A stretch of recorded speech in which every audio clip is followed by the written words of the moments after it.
Brad, bakit tayo nagpaiwan dito sa sementeryo? Wala namang taong natitira dito. Sigaw ni Brian kay Rambo habang tumatawa. Langya ka Brad, ang tuwag mo naman, magiinuman lang tayo dito.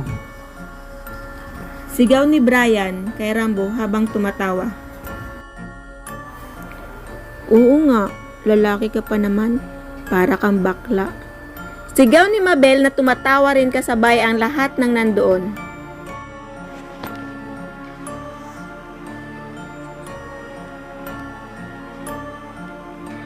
Lima silang magkakaibigan na nagpaiwan sa sementeryo upang mag-inuman. Ang araw na iyon kasi ang libing ng kanilang kaibigan na namatay sa isang aksidente sa daan. Kaya naisipan ni Mabel at Brian ay magpaiwan sa puntod ng kaibigan nila para samahan ito sa huling hantungan nito. Kaya binuksan na nila ang mamahaling alak at nagsimulang mag-inuman. Ngunit si Rambo ay hindi pa rin mapakali sapagkat takot talaga ito sa multo. Kaya lagi siyang pinagtitripan ng kanyang mga kaibigang lalaki man, ito o babae.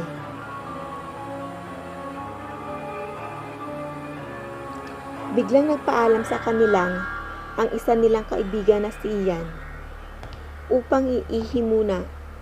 Kaya umalis ito at nagtago sa isang puntod upang hindi ito makita. Ang saya ng kanilang usapan habang umiinom ng mamahaling alak. Si Brian naman as naghahalikan na sa harap ng kanilang mga kaibigan at hindi na sila nakakaramdam ng hiya dahil may tama na sila ng alak. Hoy, wag naman dito, Maybell. Doon kayo magtago sa dilim. Sabi ng kaibigan ni Mabel na si Cathy kasi naiilang ito sa dalawa.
Sabi ng kaibigan ni Mabel na si Cathy kasi naiilang ito sa dalawa. Habang nagkakasiyahan sila, napansin nila na may patrol na paparating sa kanila. Kaya nagmamadali silang tumakbo papalayo. Kasi alam nila na sila ang pakay ng mga ito. Ngunit ang isang kaibigan nila na si Ian ay hindi nila makita kung saan na ito. Ian, saan ka na Brad? Ian, saan ka na? Uwi na tayo. Kasi may dumating na pulis. Paulit-ulit na sigaw nilang apat. Kasi hindi nila ito matagpuan kung saan ito nagpunta. Kaya napag-usapan nila na hanapin na lang nila ito. Nang magkahiwalay kasi nga si Ian kung nalalasing kung saan-saan ito natutulog. Magkasama si Mabel at si Brian. Si Rambo at si Cathy naman ang magkasama. Subalit hindi magkasundo si Cathy at si Rambo. Kaya lagi itong nagtatalo.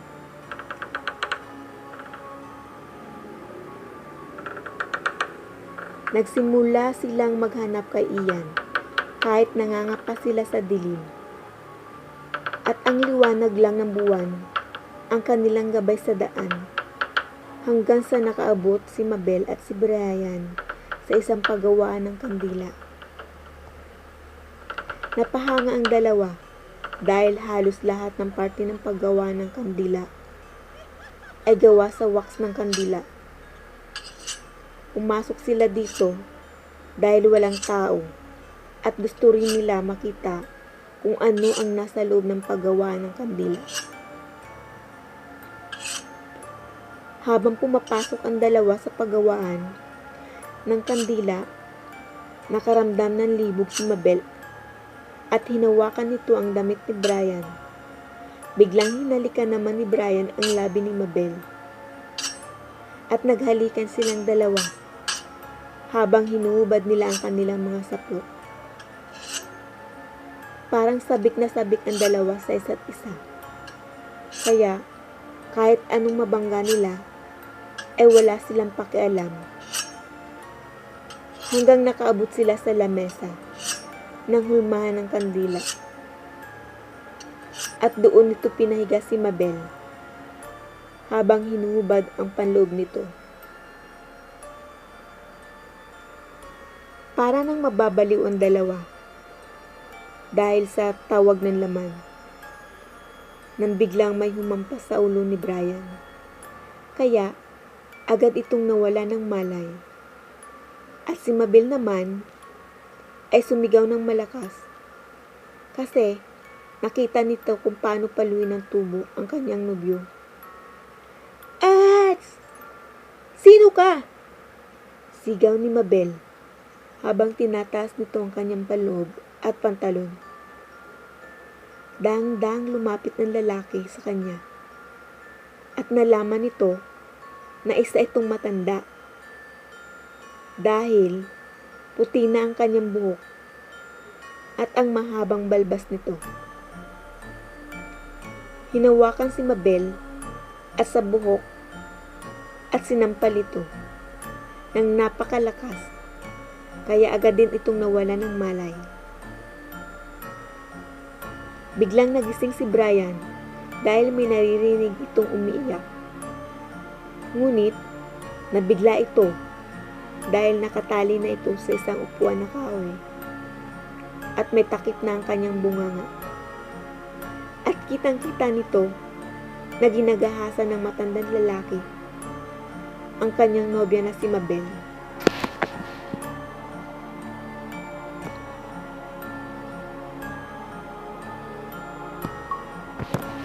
Pumipiglas si Brian, ngutit hindi talaga siya makawala sa tali. Kaya umiyak na lang ito habang nakatingin sa kanyang kasintahan na binababoy ng matatandang lalaki. Wala ring nagawa si Mabel dahil sa lakas ng matandang lalaki at hindi rin siya makasigaw dahil may takip din ang kanyang bunganga. Kaya umiiyak na lang ito habang nakatingin kay Brian na parang humingi ng tulong. Ilang sandali lang ay nakaraos ang matandang lalaki sa katawan ni Mabel at bigla itong tumayo at kinuha nito ang wax galing sa apoy na nakalagay sa malaking kaldero at biglang binuhos sa katawan ni Mabel ng dahan-dahan. Hindi mawari ang sakit na nararamdaman ni Mabel, kaya pumipiglas ito sa sakit dahil nabibiyak ang wax sa kanyang katawan. Habang ito ay pumipiglas, sinuntok siya bigla ng matandang lalaki sa sikmura, kaya nawala nito ng malay. Pagkatapos na lagyan ng wax ang buong katawan ni Mabel, ay si Brian naman ang pinuntahan ng matandang lalaki. At dandahan itong pinupunasan ng wax ng kandila ang buong katawan ni Brian, na hubot-hubad na nakaupo sa isang bangko na nakatali ang kamay at paa. Hindi rin makagalaw si Brian kahit sobrang sakit at sobrang hapdi na ang wax habang dumadampi sa kanyang katawan. Kaya tumutulo na lang ang kanyang luha habang nakatingin sa matandang lalaki na parang walang pakiramdam at walang awa. Habang siya ay pinupunasan ng wax sa buong katawan. Subalit si Cathy at si Rambo ay tuloy pa rin ang bangayan habang naglalakad sa gitna ng sementeryo. Hanggang sa nakarating na sila sa dulo nito. Ngunit walang iyan silang nakita. Kaya naisipan na lang nilang bumalik para sabihin kay Brian at Mabel na hindi nila nakita si Ian. Ngunit hindi nila alam na naging taong kandila na ang kanilang mga kaibigan. Habang naglalakad ang dalawa, napansin nila na may ilaw ang isang bahay. Kaya pumunta sila roon upang humingi ng tubig kasi nauhaw talaga silang dalawa sa paglalakad. Tao po? Tao po? May tao po ba dito?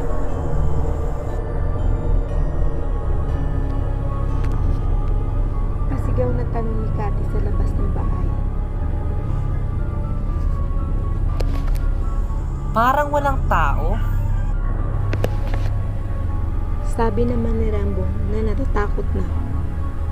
Kaya ginawa ni Cathy at tumingin siya sa loob ng bintana at nakita niya si Ian ay nasa loob nito at nakatayo na parang wala sa sarili. Si Ian! Nasa loob nakatayo! Sabi ni Cathy kay Rambo. Kaya tinawag nila ito ng paulit-ulit. Ngunit si Ian ay hindi pa rin gumagalaw. Kaya naisipan nilang dalawa ay sirain ang pinto upang sila ay makapasok sa loob ng bahay. Pagkapasok nila, nagmamadali nilang tinungo si Ian. Ian, kanina ka pa namin hinahanap. Nandito ka lang pala. Sambit ni Rambo kay Ian na nakatayo lang. Ngunit napansin nilang dalawa na hindi nang gumagalaw si Ian. Kaya hinawakan ni Cathy ang kanyang kamay para hilahin ito upang umalis na sa bahay. Ngunit bigla itong naputol, kaya napasigaw si Cathy sa takot. Ano nangyari sa kamay mo, Ian? Bakit ito naputol? Sigaw ni Cathy habang nakatingin kay Ian na lumuluwa na ang kanyang dalawang mata. Dahil sa nabigla si Rambo na paupo ito sa sahig habang nakatingin kay Cathy na binabalatan ang mukha ni Ian upang matanggal ang wax na nakabalot sa mukha nito. Ngunit sa tuwing nakukuha ang wax ay kasama rin ito ang balat sa mukha ni Ian. Kaya kitang-kita nila ang laman sa mukha ni Ian at nakalabas na ang mga ngiti nito. Dahil sa pangdidiri ay nasuka si Rambo at lalabas sana ito sa bahay upang sumuka nang biglang humarang sa harapan nito ang matandang lalaki na may hawak na palako. Biglang inatake ng matandang lalaki si Rambo. Buti na lang at nakaiwas ito. Napapaatras si Rambo patungo kay Cathy dahil sa sobrang takot nito. Ngunit si Cathy ay parang hindi natatakot at kumuha ito ng isang pamalo upang ipanlaban ito sa matandang gustong pumatay sa kanila. Umatake muli ang matandang lalaki at si Cathy naman ang hinampas nito ng palakol. Ngunit mabilis na nakaiwas si Cathy, kaya si Ian ang tamaan ng palakol sa ulo. Kaya humiwalay ang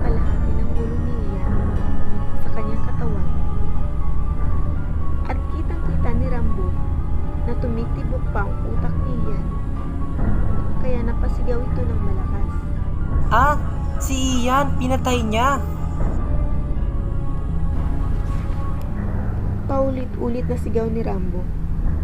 Dahil sumigaw si Rambo, siya naman sanang hampasin ng palakol ng matandang lalaki. Subalit mabilis na pinalo ni Cathy ang matandang lalaki sa ulo. Kaya natumba ito sa lakas ng pagpalo ni Cathy sa kanya. Biglang hinawakan ni Cathy ang kamay ni Rambo at tumakbo palabas ng bahay. Walang humpay ang takbo nila hanggang nakarating sila sa paggawaan ng kandila. Naghahabol pa sila ng hininga bago pumasok sa paggawaan ng kandila upang magtago sa loob nito.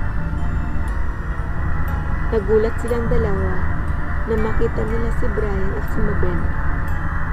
Nahubot-ubad ang katawan habang nakapatong si Brian sa taas ni Mabel. Kaya tinakpan ni Cathy ang kanyang mata dahil sa kalaswahan ng dalawa. Hindi nito alam na taong kandila na rin ang dalawa. Lumapit si Rambo sa dalawa ng dahan-dahan. Dahil napapansin nito na hindi ito gumagalaw. Biglang gumalaw ang mata ni Brian at tiningnan nito si Rambo na umiiyak. Ah, Cathy, si Brian at si Mabel ay naging kandila na rin katulad ni Ian. Pasigaw na sambit ni Rambo kay Cathy. Nagulat na gulat ito dahil tumutulo ang luha ni Brian sa kanyang mukha.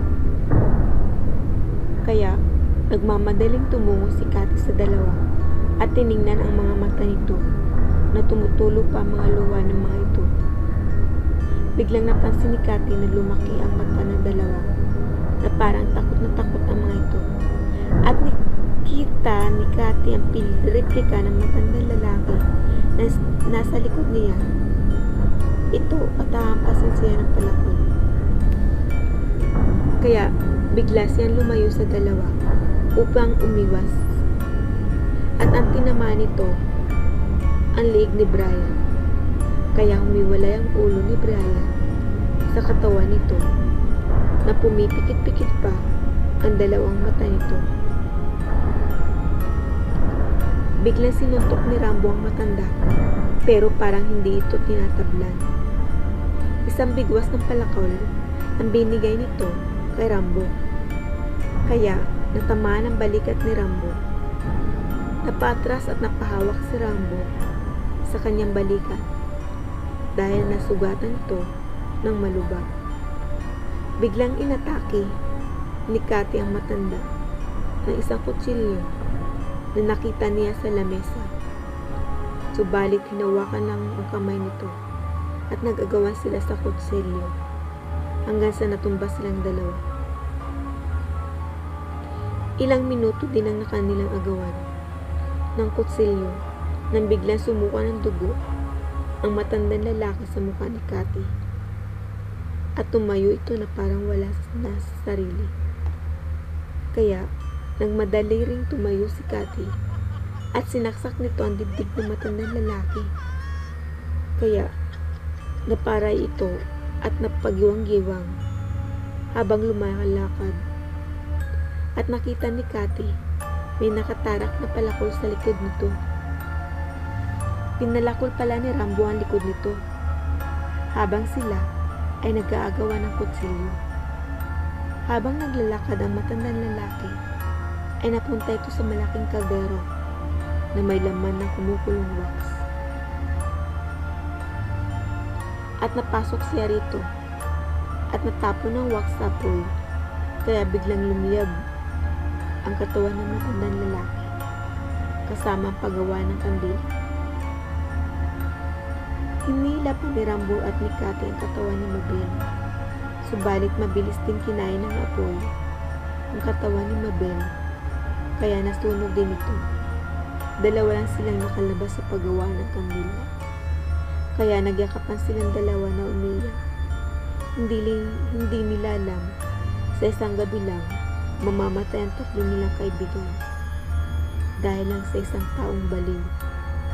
Ilang sandali lang Dumating ang mga pulis at nalaman ng mga ito na marami na palang nabiktima ang matandang lalaki at ginagawang taong ngandila at nilalagay nito sa ilalim ng pagawaan ng kanyang kandila.